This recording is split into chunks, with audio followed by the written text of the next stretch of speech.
while, dark comedy films have been a very big interest of mine. They've been a huge interest of mine all summer long, and I mean the entire summer. And I got them all right here in a stack, and we're gonna count them down one by one. Just so you know, I actually do plan to do a dark comedy movie marathon one day, because I think it'd be kind of cool to have like a big hurrah with, you know, I kind of did have one last night. I did. Every night I've been watching, you know, one dark comedy movie at a time, and I think one of these days I might watch them in a big hurrah, a big marathon, you know, and I have them all right here. And these are the ones that I've seen so far, and these are the ones that I'm starting to watch. So let's start off with Silver Streak. This movie was filmed in Calgary, and I recognize some of the places because I've been to Calgary before, and I just thought it was incredible that they filmed it. And this was filmed 40 years ago.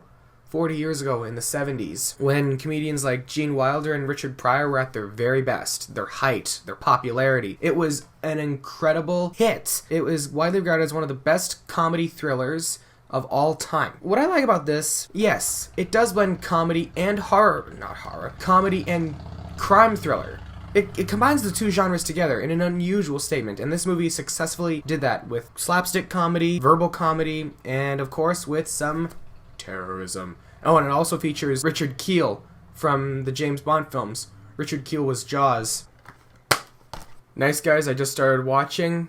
Love it so far. It does blend good comedy well. What I find surprising is that Russell Crowe is, well, he's always been a great actor. He's been a fantastic actor. What I'm surprised to see is that he does well in comedy. I'm not used to seeing him in comedy. In fact, I've never seen him do comedy. I've only seen him do serious films like Virtuosity, LA Confidential, and of course, Gladiator. Oh, don't forget Beautiful Mind and Les Miserables. Ryan Gosling, of course, I could see do comedy, of course. But to see these two together, I thought it was pretty funny. It's a pretty funny movie so far, I think so anyway. And I'm sure a lot of people did. This was a big hit last year, and I thought it's best that I see what I've been missing or what I missed. And I like it so far. Not finished it yet, but I'm enjoying it. Now, some of you might disagree that The Nice Guys is a dark comedy film, but I kind of think with the murders going on and, well, with the brutal beatings inflicted on Ryan Gosling, I think that maybe there's a little bit of dark comedy into it. May not be 100% of a dark comedy, but I think it is. We have to include Shaun of the Dead. Shaun of the Dead. Very funny. I thought that what I like about this is that it does have a lot of British humor, of course, but not only that, but it also features like Walking Dead zombie humor. This movie came out like a long time before The Walking Dead started. I think that a lot of Walking Dead fans in this day and age are probably watching this because they want to see if there's a spoof to it. And I think that there is.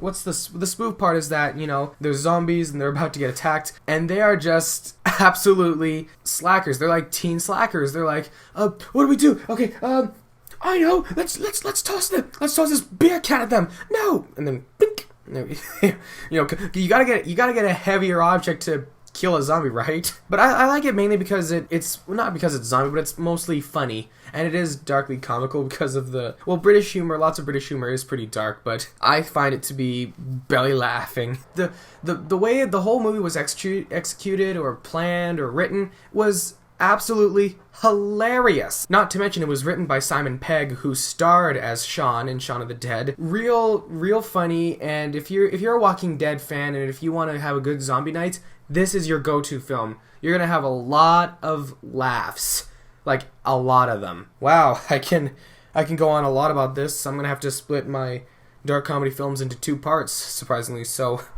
we'll see what happens in part 2. See you then. Mr. Blue's here for you.